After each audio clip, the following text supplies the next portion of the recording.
Vamos falar de Soninha Francine Gaspar Marmo, 47 anos. Ela fez magistério no 2º grau e estudou cinema na Escola de Comunicações e Artes da Universidade de São Paulo. Trabalhou por 10 anos na MTV, onde exerceu diversas funções. Trabalhou também na TV Cultura, onde apresentou o programa RG. E hoje no programa a gente vai falar sobre novela. Recebeu da Fundação Abrinq o título de jornalista amiga da criança. Também já fez parte da equipe de apresentadores e comentaristas da ESPN Brasil e de colunistas do Caderno de Esportes da Folha de São Paulo, além de atuar como comentarista de futebol no sistema Globo CBN de rádio.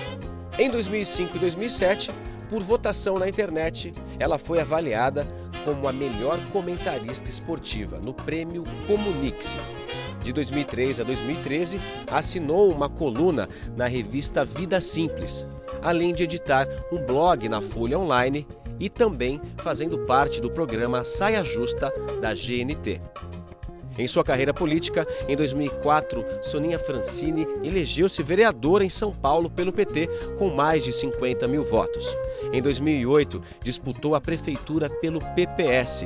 Foi subprefeita da Lapa em 2009 e 2010 e coordenou o site oficial da campanha de José Serra à presidência.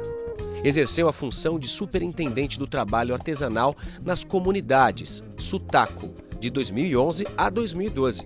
Em 2012, candidatou-se novamente à Prefeitura de São Paulo. Eu vou ser prefeita e transformar muito essa cidade.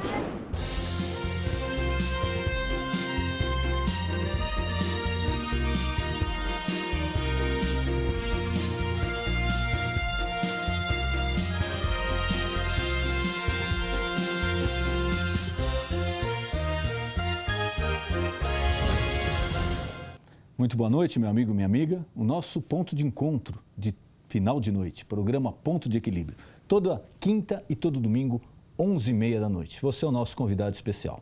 E hoje é com imenso prazer que eu recebo aqui a professora, ex-vereadora, jornalista, colega nossa, Soninha Francine.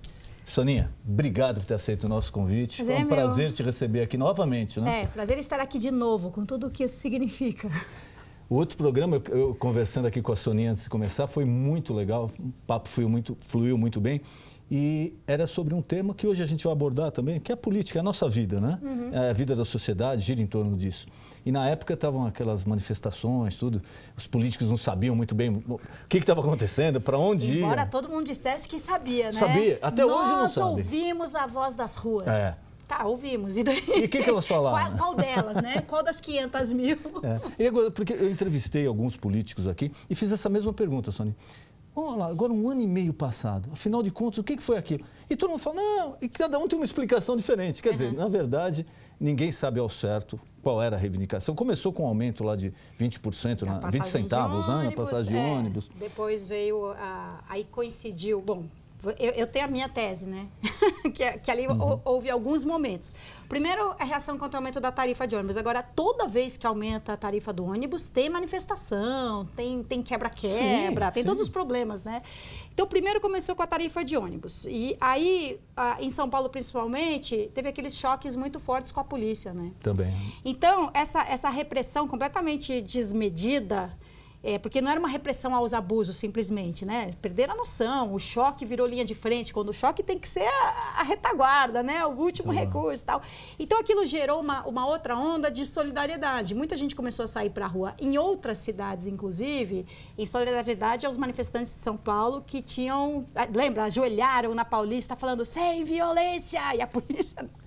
E houve manifestação, houve também um excesso de violência por parte de manifestantes, quebrando, lógico, incendiando. Mas aí o problema é que fica um lado querendo justificar o seu excesso, né? Não, claro que o pessoal saiu quebrando. Você viu a polícia? Aí veio o outro lado e falou assim, claro que a polícia saiu arrebentando. E aí tem sempre alguém que não tinha nada a ver com isso e que apanhou dos dois, né? Então teve esse segundo momento da reação à violência policial. Aí veio a Copa como catalisador, né? Porque aí o pessoal começou a associar, não, o ônibus subiu, tá uma porcaria, gastou e os estádios da Copa. Aí veio, né, o hospital, queremos hospital padrão FIFA e tal. E o quarto momento, é que começou a dar certo. Tanto o fato de cada vez mais gente para a rua, como o fato das TVs acompanharem, a Globo News ficava ao vivo, né? A Leilane Neubart lá narrando manifestação.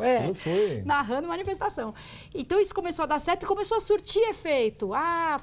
Tiraram tal projeto da pauta. Então você teve a indignação no começo, que leva as pessoas para a rua, mas não muita gente. Muita gente está indignada, mas não vai para a rua, porque acha que nem vale a pena ir para a rua. E no começo a pessoa quer saber também o que está acontecendo, né? Peraí, deixa eu ver, vai mesmo?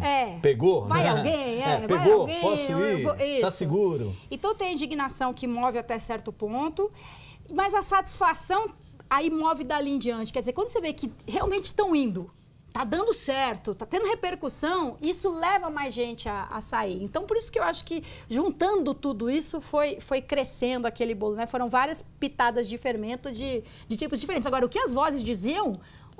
um monte de coisa diferente. Alguns estavam lá para defender a democracia, e mesmo defendendo democracia com pontos de vista bem diferentes, não, para mim a democracia tem que ser mais direta e menos representativa.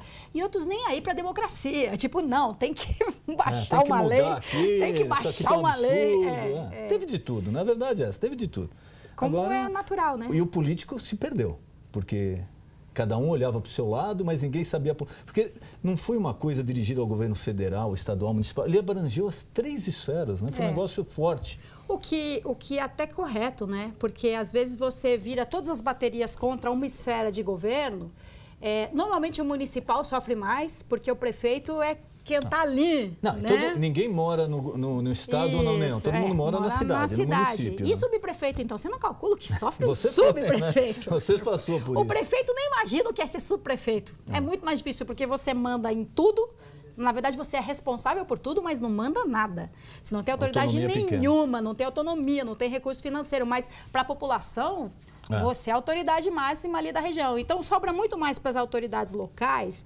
Quer dizer, o aumento do ônibus em São Paulo, não estou nem defendendo o Haddad, muito pelo contrário, não tenho o menor interesse nisso. Mas se você tem a inflação, o dissídio que aumenta o salário do motorista e do cobrador, o imposto sobre o diesel, isso e aquilo... cadeia, né? Quer dizer, é difícil as contas da prefeitura sozinhas segurarem a onda, né? O volume de subsídio que precisa ter para segurar a tarifa sem aumento.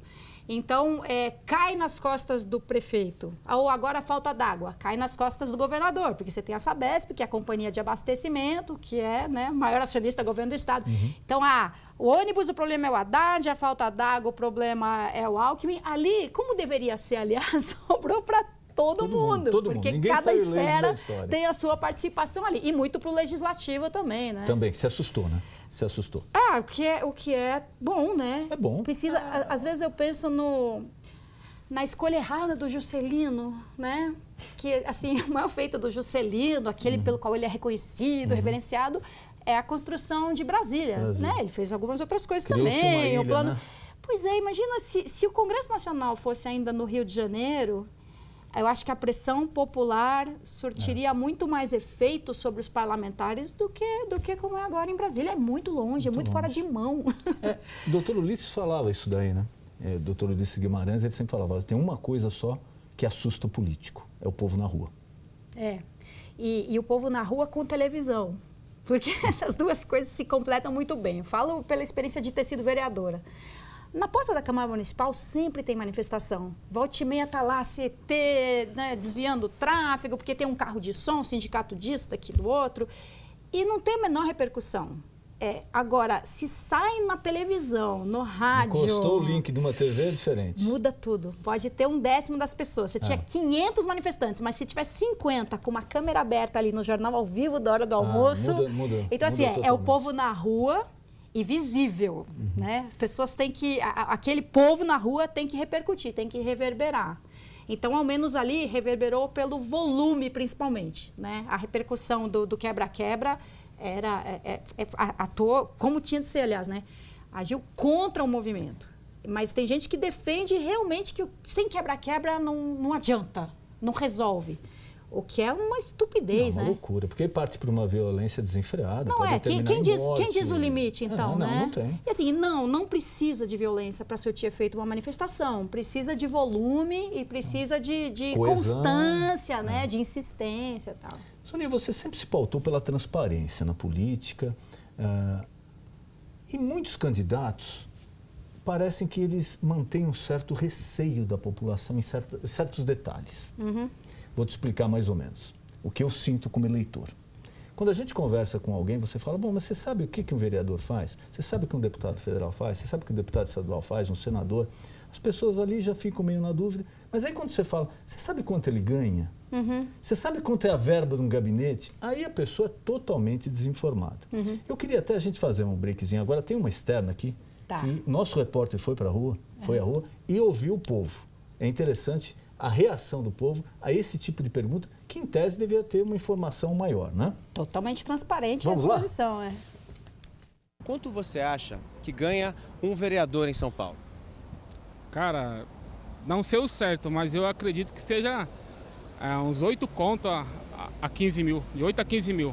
Eu acredito que seja por volta de uns 15 mil reais. 20 mil, eu acho. Eu acho que ele ganha em torno de 18 mil. Tem noção de quanto é o salário de um deputado federal? O salário de um deputado federal, eu acredito que uns 27 mil, mais ou menos. Uns 25 mil reais por aí. Uns 500 mil. Um deputado federal, ele tem a chamada verba de gabinete. Você já ouviu falar disso? Sabe o que é? Não, é alguma coisa relacionada a, tipo, dinheiro que ele tem para ele viajar, esse tipo de coisa ou não?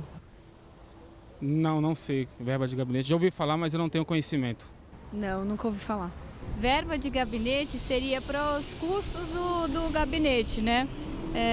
Custos que a população paga para trabalhar, como eu, por exemplo, comprar papel, comprar caneta, pagar algum serviço extra que ele precise, quer dizer, tudo que ele precisa dentro do gabinete é utilizar dessa verba. Eu acredito que seja isso. Ela acertou. Acertou? Acertou. Mas a pessoa vai lá de 15 mil a 500 mil, né? Verba de gabinete, muitos não sabem nem que existe. E só para o nosso telespectador, você pode, isso é público, se você acessando aqui a internet, você vai obter. Verba de gabinete de deputados federais e estaduais, normalmente gira em torno de 100 a 120 mil reais por mês. Vereadores em alguns municípios é até superior a isso. Ele tem verba para contratar auxiliares, etc., pessoas que prestam serviços, ajudam na administração. E não que a gente seja contra ou a favor, eu deixo muito claro, eu acho que tudo que é feito com transparência não tem problema. Mas, às vezes o político ele prefere manter isso daqui escondido. Vou te contar um episódio. Quando eu era vereadora, eu defendia a criação de verba de gabinete. Imagina o que isso significa, né? A população já quer ver o parlamentar pendurado no poste no sábado de aleluia. E aí você vai lá e defende a criação da verba de gabinete. Pelo seguinte, quando eu me elegi vereadora, o vencimento, né, o salário de um vereador, eu acho que era 9 mil reais. E a gente tinha uma verba de 70 mil, que era destinada exclusivamente para a contratação da assessoria parlamentar. Então, cada isso vereador... Isso aqui na capital, em São Paulo. Na Câmara Municipal. Hoje, se não me engano, o vereador aqui, o salário é na faixa de 18 mil ou 20 mil, e a verba de gabinete, se não me engano, é 120 mil por mês. Pois é. Aqueles 70 mil eram exclusivamente para pagar salário de assessoria. E aí, cada vereador podia decidir como é que ele ia distribuir essa verba. Então, se ele quisesse contratar 15 assessores, todos ganhando a mesma coisa, ele podia, ou se ele quisesse fazer uma escala salarial, não, a recepcionista, o assessor jurídico, né? Agora, se não podia fazer mais nada com esse dinheiro que não fosse o salário de um assessor. Então, se você contratasse um corpo de assessores e gastasse 50 mil reais por mês com eles, em vez de 70, aqueles 20 que sobravam não podiam ser usados para mais nada. Ao mesmo tempo, você tinha que manter funcionando um gabinete. E o que a Câmara Municipal te fornecia para o gabinete funcionar era ridículo, era assim, é para não trabalhar, é para ficar todo mundo em casa ganhando sem trabalhar, porque não tem como você sustentar um gabinete com 10 assessores que trabalhem de verdade e 2 computadores. E uma impressora matricial daquela... Margarida. Entendeu? Então, eles davam... tinha um kit de material de escritório que a Câmara fornecia. Era assim, lápis, borracha. umas coisas absurdas. Disquete. Naquela época o disquete já estava ficando obsoleto. Então eles tiravam um disquete, mas não davam um CD regravável.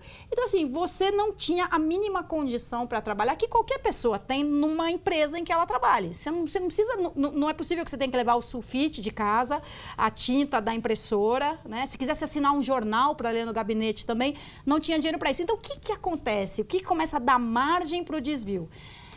Eu combino com os meus assessores, olha, é o seguinte, o seu salário é de 4 mil, mas eu acho que 3,5 remunera o seu trabalho. Você concorda? Concordo. Então você fica responsável por assinar os jornais e as revistas no seu nome. Então, isso foi uma solução que a gente achou de comum acordo numa equipe super que confiava uma na outra, e assim, ninguém botava o dinheiro na caixinha do gabinete. É assim, ó, você vai assinar 3 jornais, 3 revistas semanais no seu nome, tá? De acordo. Ninguém era coagido, obrigado, nada disso. Mas pensa como isso começa a criar um mundo paralelo, lógico, entendeu? As alternativas que podem ser perigosas, né? Então, porque a caixinha do gabinete é um clássico, né? O assessor recebe 3 e deixa 10%, 20%, que é para verba de gabinete. E essa verba é usada para qualquer coisa, não necessariamente gabinete. Você tem uma caixinha com dinheiro na gaveta do chefe de gabinete. Pensa. Quem controla? Pensa o que isso e logo que eu me elegi, colegas, vereadores me explicaram esse negócio que não tem verba para material de escritório, não tem porcaria nenhuma. E isso assim, e aí, então você vai pegando dos teus assessores e vai fazendo uma caixinha que isso vai te ajudar muito na eleição depois. Aí já vai deturpando o negócio. Aí a gente lutou muito para que fosse criada verba de gabinete. Então, tem uma lista de coisas que podem ser feitas, adquiridas com essa verba. Por exemplo, assinatura de revistas noticiosas, você pode assinar, apresentar a nota fiscal e a Câmara reembolsa. Então, mas é isso que eu não entendo. Por que se manter escondido? É uma coisa funcional, é do teu trabalho. Não é? Você não está fazendo nada errado, para diminuir a polícia, tem que se manter informado. Você tem que ter uma verba para isso. E se você tem convicção de que isso é uma coisa honesta, então aguenta. Porque assim, qualquer coisa que você disser que tem direito, as pessoas vão questionar. E tem muitas razões para questionar. Assim, o vereador, felizmente, não tem auxílio paletó, que é uma coisa absurda, né? Você ter uma verba especialmente para que o parlamentar possa se apresentar, comprar um... tem a santa paciência. Como não ocorre em nenhuma empresa particular, né? Você tem que se apresentar para o seu trabalho, trajado como você tem que se apresentar. Você não vai chegar para... Olha, agora eu estou esperando dinheiro para ir lá na loja comprar uma outra camisa. Ou a verba de representação, que é o tal do auxílio paletó, quer dizer, para você poder ter uma... frequentar qualquer ambiente. Tenha santa paciência, é ridículo. Agora, o carro do gabinete. Eu uma vez tive que... Eu discuti com, acho que era o Milton Jung, âncora na CBN. Ele falou assim, mas vocês têm um carro cada um? Eu falei, não, senhor. A gente tem um carro para o gabinete. A sua equipe de repórter, a repórter sai de casa no carro dela, ou ela vai para a emissora e ela pega o carro da CBN para fazer uma reportagem. Então, assim, eu não tenho carro para mim. Aliás, eu não uso carro, eu vou de Vespa trabalhar. Mas o gabinete tem um carro. O assessor vai lá fazer uma inspeção no albergue da Vila Leopoldina, porque a gente recebeu uma denúncia que o trabalho lá está horrível. Ele vai no carro do gabinete. Lógico. Né? Então, a falta de transparência em alguns casos é porque realmente você está escondendo alguma coisa, ou porque você tem medo de bancar o que você realmente está fazendo. A população não pode saber que eu tenho carro. Ela tem que saber que você tem um carro para uso oficial, para uso no seu trabalho, que não tem problema nenhum. É legal isso daí. Agora, a partir do momento que a pessoa mantém isso escondido, aí já começa a gerar suspeita. E aí, olha o que é pior ainda. Alguns colegas vereadores recusavam o carro do gabinete. Mas aí eles davam um jeito de, com a verba do gabinete, pagar o combustível do carro particular. Entendeu? É muito pior, porque você não tem transparência nenhuma. Para mim, todo carro de gabinete, né, tinha que ter um GPS e o cidadão pudesse acompanhar se ele tiver alguma missão sigilosa. Então, não vai com o carro do gabinete, se vira, vai de outro jeito. E nessa transparência, Soninha, o que me preocupa muito é o que nós estamos passando para a juventude? O que nós estamos passando para essas gerações que estão acompanhando? Escândalos de corrupção, mensalão, petrolão, etc. E outras corrupções também a nível de outros governos estaduais, municipais, não só o federal. que a gente está passando para esse pessoal? Você acha que esse jovem, ele está se afastando da política? O engajamento diminuiu? Então, o engajamento acontece, mas não na política institucional. Você não vê o pessoal todo revoltado e falando, cara, eu vou me filiar a um partido porque eu quero fortalecer o bloco da oposição. Não, eu quero fazer alguma coisa. E esse alguma coisa nem passa perto de se filiar a um partido político, de procurar as reuniões de um partido. São muito poucas pessoas que têm essa disposição. As pessoas preferem acampar, passar uma noite acampadas na frente de um órgão público. Isso passa pela cabeça delas. Mas elas se filiarem, participarem de todo o processo, né, de seleção de um candidato dentro de um partido, menor paciência. Mas não é perigoso? Claro que é.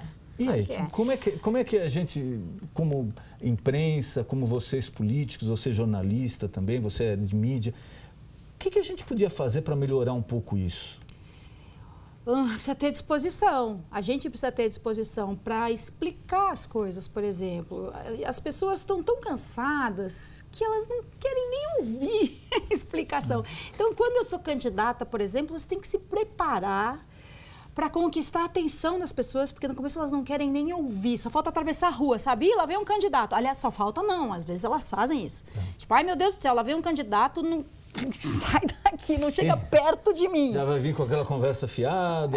Outros fazem questão de te esperar para te esculachar, entendeu? Vocês são todos iguais, vocês só aparecem aqui em época de eleição, vocês não fazem nada por ninguém. Então, se você entrou nessa vida, aguenta. Se você realmente tem o interesse em fazer com que as pessoas se interessem, participem, compreendam, então você tem que estar preparado para essa batalha, entendeu? Você jornalista também, tem que ter a preocupação de ser, olha que coisa, né, redundante deveria ser, mas você tem que ter a preocupação de ser justo e ser correto. Então, procura investigar o que você está dizendo. Eu nem estou falando de jornalismo investigativo, das grandes denúncias, mas quantas vezes a imprensa relata um fato, aí ela ouve um lado, ouve outro lado. E daí? E eu faço o quê? Tipo, olha, o governo do estado diz isso. O deputado estadual da oposição disse aquilo.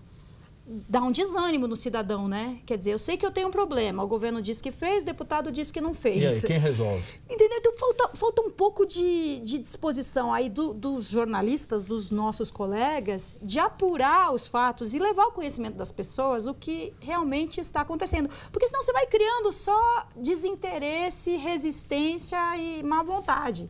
E a gente que está na política precisa fazer o favor de reconhecer os problemas, em vez de só proteger a própria classe, entendeu? Quantas vezes eu fazia...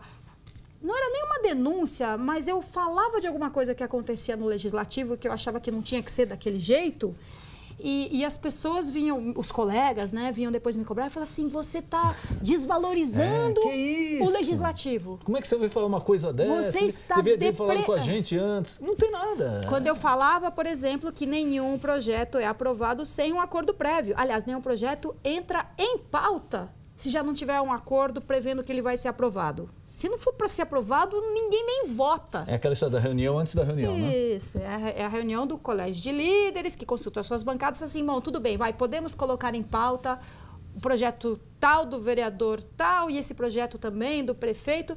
Aí você falar isso em público, olha, o projeto só passa quando já tem um acordo. Não é assim, vamos votar. Quem é a favor levanta a mão, quem Como é contra, ser, né? Aí a gente conta na hora e descobre. Não. Que é o fundamento básico da democracia, né? Não é? O voto é esse. O voto. E aí os colegas às vezes ficavam revoltados. Colegas, né? Não os colegas todos, mas assim, você ajuda a depreciar o poder legislativo, você não contribui. Eu falei, não, você acha que a gente enganando as pessoas, a gente ajuda a valorizar o legislativo? Uma vez também fiz um protesto, uma manifestação, eu acho que era quando o Severino foi eleito, Severino Cavalcante, presidente da Câmara. 2005. E uma das bandeiras dele na campanha eleitoral é que ele ia aumentar os vencimentos dos deputados. Então, muita gente votou nele por causa disso. E aí ele propôs aumentar em 90% os vencimentos, quer dizer, o quanto o deputado recebe de pagamento pela... Uma coisa absurda. E eu muito revoltada, eu lembro que eu estava na internet de madrugada e falei, não é possível, a gente tem que fazer alguma coisa. Comecei a espalhar e-mail, na época era e-mail, não tinha nem blog, nem... E aí uma turma quis, né, participar e fomos lá para a escada do Objetivo, clássico ali, né, Paulista 900, para protestar contra o aumento de 90% para os parlamentares. E teve um dirigente do partido, naquela época era do PT, que ficou furioso. Você ajuda a diminuir o valor da atividade legislativa. Eu falei, não, aumentar em 90% o salário dos deputados é que diminui muito o valor da atividade legislativa. Enquanto o salário mínimo subia 2%, 3%, 5%, não, se aumentar 90% o vencimento dos deputados. Decente. Como agora, recentemente, eles tentaram, né, a Câmara Federal, ampliar o direito de passagem paga pela Câmara para... Para a esposa, né? Não, assim, que o deputado não precise pagar do seu bolso o deslocamento aéreo, tá certo, ele é deputado pelo Piauí, ele, né, trabalha em Brasília, e aí sim, ele volta para o Piauí. Aí também a gente tem que ter coragem de defender os políticos às vezes, porque o pessoal tira um sarro e fala assim, não tem ninguém em Brasília hoje a essa hora porque eles foram para as bases, como se todos tivessem ido tomar sol na praia. Quando muitos, os bons deputados inclusive, voltaram sim para os estados por onde eles foram eleitos, porque eles têm muito o que fazer lá na base. Ele vai ouvir os agricultores do interior do estado, ele vai... Então, a imprensa também, às vezes, assume esse papel de jogar para a torcida, entendeu? Não, ou quando você coloca numa vala comum, é perigoso, né? Porque ali você está misturando quem é bom, quem é ruim, quem é corrupto, quem não é corrupto, você está jogando numa vala comum. Essa é uma tentação também do jornalismo e os bons jornalistas precisam resistir a isso, porque às vezes eles jogam na demagogia, entendeu? Olha aí, foi todo mundo embora para curtir o feriado, ou então achar que o recesso parlamentar é um período de férias. Faça um favor, são 513 deputados. Então, vai atrás daquele que realmente saiu de férias no recesso parlamentar, porque muitos outros aproveitam a falta de sessões plenárias para trabalhar muito sério em outras coisas, porque o plenário toma um tempo violento e, às vezes, um tempo totalmente estéril, inútil. Então, é comum um jornalista dizer, por exemplo, olha só, o plenário é das 3 às 6 da tarde. Ainda bem, porque se fosse das 3 às 9 da noite, seriam 6 horas desperdiçadas. Sem se produzir nada. Num dia que não tem nenhum debate relevante, nenhum projeto em pauta. Então, sim, a sessão plenária às vezes acontece com uma sucessão de discursos na tribuna. Eu ficava desesperada, eu nunca faltava em sessão plenária, mas eu ficava lá, descia o meu computador para fazer alguma coisa de útil. Enquanto, se o discurso na tribuna, ao menos, fosse o debate de um tema relevante, né? Tipo assim, vamos discutir a dengue direito, pessoal, qual que é o papel de cada um, como é que a gente faz para erradicar de verdade? Mas não, um subia para atacar o governo do estado, o outro a prefeitura e a dengue e o Aedes aegypti ali fazendo... E a gente vê, tem coisa pior, né? Às vezes o deputado lá está falando, está no celular, batendo papo, o outro está contando uma história aqui, dando risada com o outro. Quer dizer, tem duas opções, é o que você falou. Ou o que aquele deputado está falando não tem nada a ver mesmo, está enchendo tempo. Ou se não, uma falta de respeito terrível com a população que elegeu esse deputado lá, que ele devia estar lá prestando atenção até para poder concordar ou discordar. Não jogando conversa fora, falando no celular. Quando o pronunciamento é para valer, é chocante ver ninguém ouvindo. É só a câmera da TV Câmara que está registrando. O parlamentar está falando para a lente, porque no plenário não tem ninguém ouvindo. A primeira vez que eu entrei na Câmara antes de tomar posse como vereadora, eu não acreditei naquilo. Parecia uma sala de aula com um professor falando sozinho. Tinha orador na tribuna e ninguém, não só não prestando atenção, não estavam só no celular, atrapalhando, falando alto, conversando, dando risada. O Clodovil não teve um mandato brilhante, mas no primeiro dia que ele foi falar na tribuna, ele deu um esculacho na plateia. Então tem as duas coisas, um depoimento, um pronunciamento importante, que você querendo prestar atenção tem dificuldade, porque o plenário está uma zona, ou os depoimentos irrelevantes, assim, eu queria cumprimentar o Corinthians pela excelente apresentação ontem na Libertadores. Nada. Agora, muita gente defende, eu escutei alguns políticos aqui nesse programa também, para o engajamento político ser maior de todas as faixas etárias, as classes sociais, seria muito interessante, primeiro, se acabar com o Instituto da Reeleição. E alguns mais radicais falam ainda o seguinte: deveria ter uma limitação, por exemplo. Você foi vereador 2 vezes, você não pode ser mais vereador. O que você acha disso daí? Totalmente. Ou 2 vezes deputado, você não pode ser mais deputado. Eu acho que não pode mais ser na sequência. Para mim, tem que ter um número limite de reeleições para os parlamentares. E o limite é uma reeleição. Então, um vereador pode ter no máximo, um vereador ou um deputado, no máximo 8 anos seguidos de mandato. Porque, assim, é justo que haja uma reeleição. Você ganha muita experiência no seu primeiro mandato. Imagina que todo vereador fosse de primeira viagem. Seria muito complicado também. Então, que você possa completar um período de 8 anos de mandato, razoável. Mais que isso, não é razoável. Porque o que acontece? O parlamentar eleito, ele se acostuma demais com alguns privilégios, mesmo que você não faça questão de privilégio. As pessoas fazem de tudo para você furar fila. É horrível, é um constrangimento. Eu falo, não, pelo amor de Deus, eu não quero entrar pela porta do lado, sabe? Então, ele se acostuma com um tratamento diferenciado que faz muito mal para as pessoas. Ele se acostuma com um relacionamento de coleguismo ali, que pode ser muito ruim também, porque acaba a relação pessoal prevalecendo sobre o debate. O interesse do país. Então, assim, seu projeto é muito ruim, mas... segura essa, vai. Depois, na outra a gente... Isso acontece o tempo todo, Acontece mesmo? Acontece. Mas o cara chega assim, aborda, fala, olha, dá uma força aqui que depois eu vou te ajudar em outro. Sim. Na dura. Como fala assim, na dura. todo. Ó, me ajuda agora, eu vou te ajudar depois. O tempo todo. E se você diz, olha, desculpa, vereador, mas é que eu não concordo mesmo com o seu projeto, ele fica ofendido. E leva para o pessoal. Eu lembro quando eu relatava, eu fui membro da CCJ, Comissão de Constituição e Justiça. E se um projeto toma pau na CCJ, ele acaba ali. Se ele tem um parecer negativo da Comissão de Saúde, é só uma opinião registrada ali. Ele ainda assim vai a votos no plenário. Mas CCJ...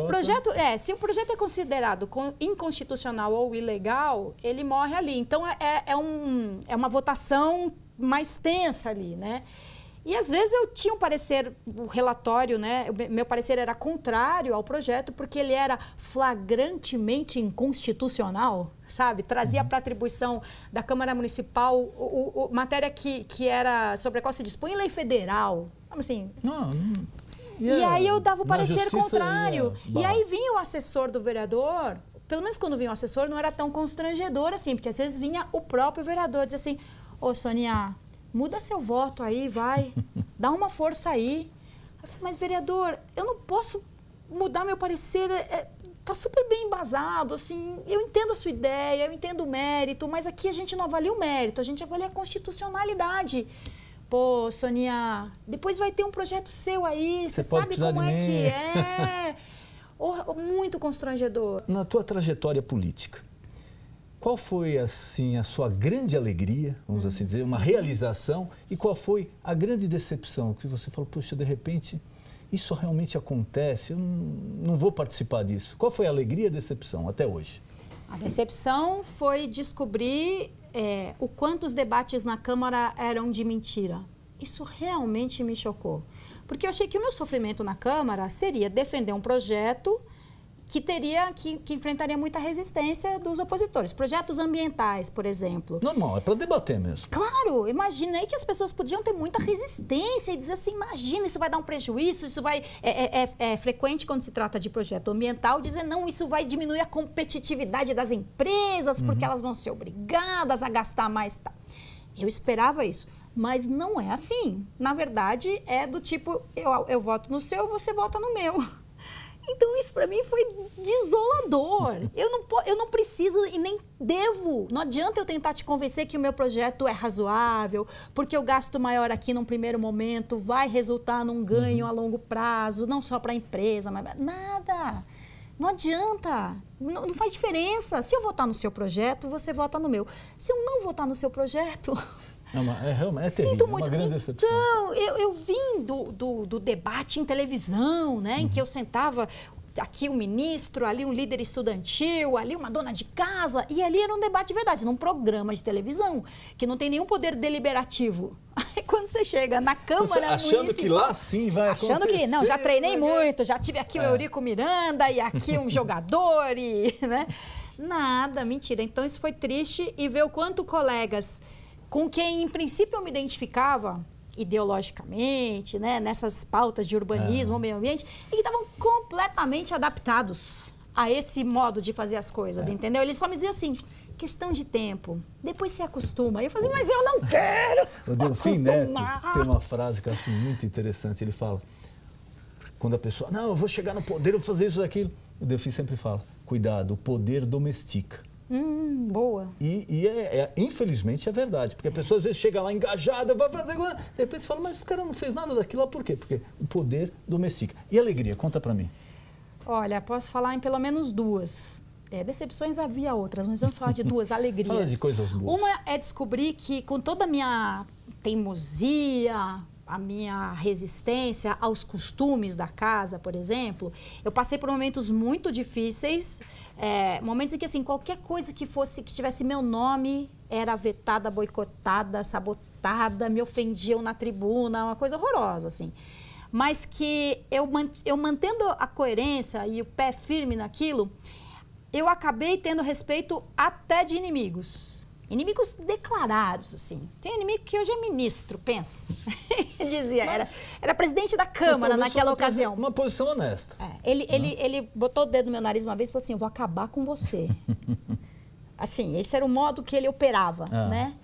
E depois, passado um tempo, ele ouviu uma entrevista minha, por coincidência, a entrevista em que eu defendi a criação de verba de gabinete. E a imprensa toda descendo pau, imagina, pra quê? E eu fui lá e defendi. E ele falou, parabéns, você é coerente. Porque era uma defesa que doía num vereador, mas eu não fui lá jogar pra torcida, né? A torcida ficava contra você. Então, você ganhar o respeito de um oponente que chega até a ser um inimigo, é uma coisa muito recompensadora. Vereadores que depois me ligavam quando eu era subprefeita e falavam assim, olha, tem um conhecido meu que está passando por um problema muito sério aí na região da Lapa, você pode recebê-lo e ver o que você pode fazer por ele? Sim, vereador, eu só posso fazer o que tiver dentro da regra. O que eu posso fazer. Ô, Soninha, você acha que eu não te conheço? Se não fosse isso, eu nem mandava o cara aí. Eu nem mandava o cara. Pô, isso é muito... É um reconhecimento. É muito que bom. você trabalhe com integridade. Muito legal. E depois, ter sido candidata a prefeita a primeira vez, espero ter paciência, perseverança e oportunidade de tentar até chegar meu dia. Mas eu nunca imaginei que isso fosse acontecer, que eu ia conseguir disputar uma eleição para a prefeitura e estar lá no debate, no horário eleitoral, apresentando as minhas ideias como eu queria fazer, né? Não fazendo um personagem e nem atacando um determinado adversário ou todos eles, mas falando assim, gente, seguinte, mobilidade. Mobilidade só vai ter solução quando diminuir a distância entre casa e trabalho. Então, você poder falar isso num programa de televisão, numa candidatura majoritária, isso para mim foi muito gratificante. Muito bom ter te recebido. Eu gostaria de continuar o nosso papo aqui, mas infelizmente o tempo até já estourou. Eu queria te agradecer e queria te colocar à disposição alguma mensagem que você queira passar para a nossa juventude, para o eleitor, algo que eu não perguntei. Fique à vontade, por favor. Olha, o que a gente precisa deixar bem claro é que é totalmente possível fazer as coisas de um outro jeito. Porque parece que a política está condenada a ser errada, né? Às vezes as pessoas dizem para mim numa campanha eleitoral, Sonia, eu gosto de você, eu conheço teu trabalho, concordo com as tuas ideias, mas não adianta, porque quando você chega lá, ou você adere ao esquema de desonestidade, ou você faz parte do jogo, ou você não vai conseguir fazer nada. E você vai querer fazer parte do... Quer dizer, parece que é contagioso e inevitável. Entrando lá vai pegar. Não é verdade. Qualquer um vai ter muito mais dificuldade no seu trabalho, seja ele qual for, se quiser fazer tudo direito. Mas é possível, tem jeito. E ainda por cima dá certo, se você for teimoso o suficiente. Soninha, muito obrigado por ter aceito o nosso convite. Foi um Obrigada. prazer e vamos marcar o próximo. Oba! E você já sabe, o nosso encontro de final de noite, toda quinta e todo domingo, 11h30 da noite. Programa Ponto de Equilíbrio. Boa noite.